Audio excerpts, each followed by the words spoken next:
Se ha generado un debate alrededor de las últimas acciones de la Corte Constitucional, una corte que aprobó el matrimonio igualitario, pero donde algunos juristas, empezando por su presidente Hernán Salgado, han observado el procedimiento utilizado, llegando a considerar que ha habido una extralimitación en las funciones que tiene este organismo. Esta mañana nos acompaña el doctor Santiago Velázquez, catedrático, profesor de Derecho Constitucional en la Universidad Católica de Santiago de Guayaquil, también director de posgrados de este centro de estudios. Buenos días, doctor Velázquez. ¿La Corte Constitucional se excedió o no? Buenos días, gracias por la invitación. Contestando lo que usted me pregunta, primero, claramente no considero que se haya excedido. Podemos estar de acuerdo o podemos no estar de acuerdo con lo que se ha resuelto por parte de la Corte Constitucional, pero lo que sí es absolutamente indiscutible es que la Corte Constitucional es el organismo de cierre del sistema ecuatoriano y tenía la facultad y la obligación de pronunciarse en este caso. Obviamente es evidente que habiendo una resolución con 5 votos que configuran pues la mayoría y 4 la minoría, se manifiesta que existe pues una divergencia de criterios, lo cual es normal en un cuerpo de una naturaleza pues pluralista y colegiado, pero que lo cual no nos permitiría pues de ninguna manera pues afirmar que se ha extralimitado. Aquí hay un problema de fuentes del derecho. Es absolutamente claro pues que hoy en día pues ya el sistema de fuentes de derecho en un estado como el nuestro, el Constitucional de Derechos y Justicia, pues ha sufrido una revolución por utilizar un término, y es evidente que el derecho internacional en sus distintas manifestaciones pues tiene un rol protagónico y una aplicación en el concierto ecuatoriano. Y el debate, en definitiva, lo que se centra es en si la opinión consultiva como tal es vinculante y directamente aplicable. Pero, y para hacerlo, pues las dos posiciones plasmadas en el fallo de mayoría y minoría, pues elaboran pues sus distintos razonamientos y llegan a conclusiones distintas. Pero creo que hay algunas cosas que aclarar. La primera, que el realizar un ejercicio interpretativo de ninguna manera es un exceso de parte de la Corte Constitucional. Es absolutamente lógico y de hecho normal. No podría ejercer ninguna de sus facultades, no solo en este caso en particular que usted me pregunta, sino en ningún caso si no ejerciera una labor interpretativa. Doctor, pero ¿no termina reformando la Constitución sin cambiar el texto? No se trata de una reforma constitucional en este caso. Aquí se trata simplemente en este caso, de si se aplica directa e inmediatamente o no. En el sistema actual, y es por eso que yo señalaba pues el sistema de fuentes que ha surgido, ya nuestras fuentes del derecho no son las clásicas o tradicionales, o si consideramos que son las mismas, han sido redefinidas y ampliadas. Entonces, aquí la pregunta es, ¿se podía o no se podía directa o inmediatamente aplicar esa opinión consultiva? Es decir, está claro que hay instrumentos internacionales de aplicación directa e inmediata y otros que podrían no serlo. Y ahí se produce una diversidad de criterios. Yo particularmente tengo una opinión en el sentido del voto de minoría. Particularmente considero que el voto de minoría es, de acuerdo a mis conocimientos en la temática, más afín a lo ideal que se hubiere deseado.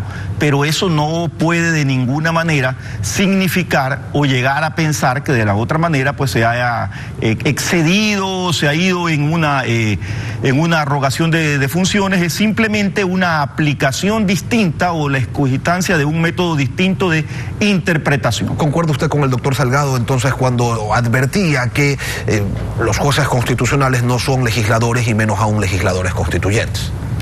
Los jueces constitucionales no son legisladores constituyentes, evidentemente que no son legisladores constituyentes, pero en el sistema actual pueden llegarlo a ser. Tal es así que, y no cabría duda respecto de que en el caso, por ejemplo, de una inconstitucionalidad por omisión, la propia ley lo faculta a dictar eventualmente una ley que rija hasta que la Asamblea Nacional. Es decir, lo ideal es que no lo sea así, pero en el sistema actual, la Corte Constitucional como organismo de cierre y dado las características particulares del Estado ecuatoriano de Constitucional de Derechos y Justicia, tiene algunas atribuciones que pueden a primera vista chocar contra una noción tradicional de un juez, pero que sin duda pues le permiten actuar en ciertos casos. Creo que en este caso no era necesario actuar así.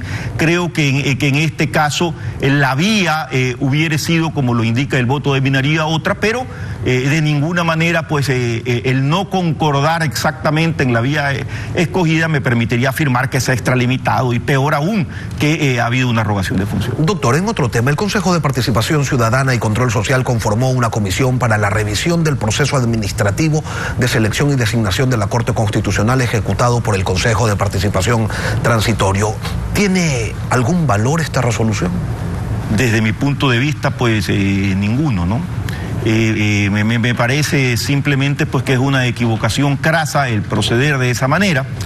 Evidentemente pues hay que distinguir entre el Consejo de Participación Ciudadana y Control Social transitorio y el actual.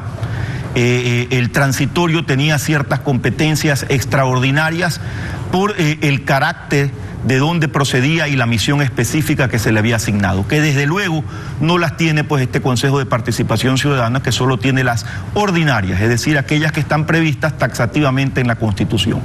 Y desde otro punto de vista, aún en el evento de que no tuviéramos pues esta diferencia de que el transitorio tenía pues ciertas facultades que el actual no tiene, que por tanto teniendo menos facultades mal podría entrometerse en el ejercicio de las facultades que no tiene. Aún en el evento decía yo que no fuere así y que tuvieran exactamente las mismas facultades.